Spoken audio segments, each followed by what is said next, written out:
Bonjour, aujourd'hui on va décortiquer ensemble une maladie hormonale qui touche pas mal de chiens, mais qui reste assez complexe. On va plonger dans les données cliniques pour vraiment comprendre ce qui se passe à l'intérieur du corps de l'animal.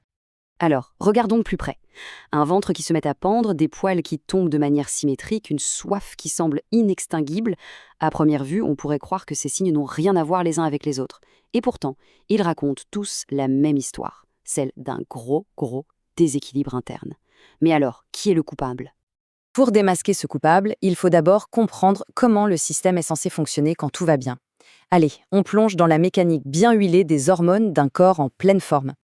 Au cœur de toute cette histoire, il y a une hormone star, le cortisol. On l'appelle souvent l'hormone du stress, et c'est vrai, mais son rôle est bien plus vaste. Il faut l'imaginer un peu comme le manager général du corps. Il gère le poids, la glycémie, la réponse aux infections. Bref, il s'assure que tout tourne rond, même quand ça secoue un peu. Pour simplifier, on va utiliser une analogie, celle d'un système de chauffage. Le cerveau, et plus précisément une petite glande appelée l'hypophyse, c'est le thermostat. Et les glandes surrénales, ce sont la chaudière.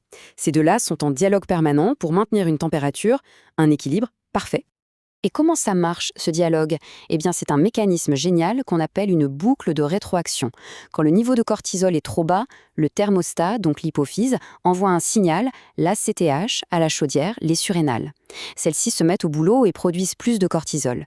Dès que la température est bonne, le thermostat se calme. C'est simple, c'est précis et c'est terriblement efficace. Mais que se passe-t-il quand cette belle mécanique, si bien réglée, se détraque? C'est là qu'on entre dans le vif du sujet, le syndrome de Cushing. Reprenons notre analogie. Imaginez que la chaudière se bloque sur on. Elle chauffe, elle chauffe, elle chauffe sans s'arrêter et elle ignore complètement les instructions du thermostat. Le système est littéralement inondé de chaleur. C'est exactement ce qui se produit dans le corps de l'animal. Il est submergé par un excès de cortisol. Et l'origine du problème, elle se trouve très souvent ici, dans ces toutes petites structures posées juste au-dessus des reins, les glandes surrénales. Normalement, elles travaillent en équipe, mais parfois, l'une d'elles décide de n'en faire qu'à sa tête. Le responsable, c'est souvent une petite tumeur. La plupart du temps, elle est bénigne, mais elle va complètement pirater une des glandes surrénales. Elle la transforme en une usine à cortisol qui tourne à plein régime, 24 heures sur 24, 7 jours sur 7. Le thermostat dans le cerveau a beau hurler « Stop !», la chaudière, elle, n'écoute plus rien. Et l'impact de cette production folle est absolument dévastateur, car le cortisol agit partout.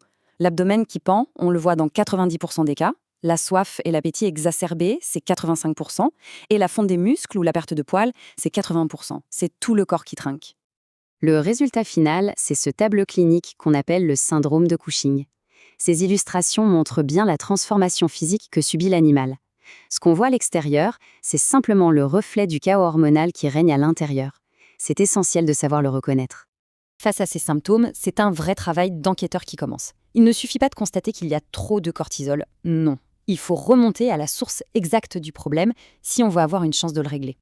Pour ça, les vétérinaires ont toute une boîte à outils. Certains tests vont juste confirmer l'excès d'hormones. Mais les examens les plus importants, comme le dosage de l'ACTH ou l'échographie, vont permettre de savoir si le problème vient du cerveau ou d'une surrénale. Et ça change absolument tout pour la suite.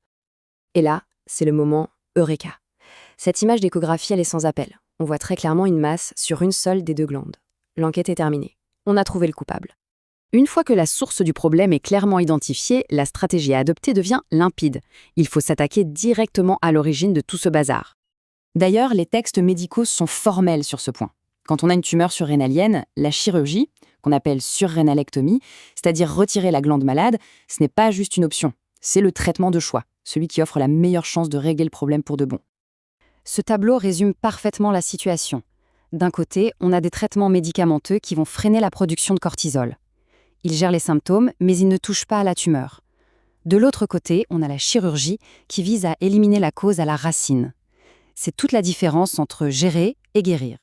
L'opération, même si elle est délicate, a donc un but très clair, retirer cette glande devenue folle.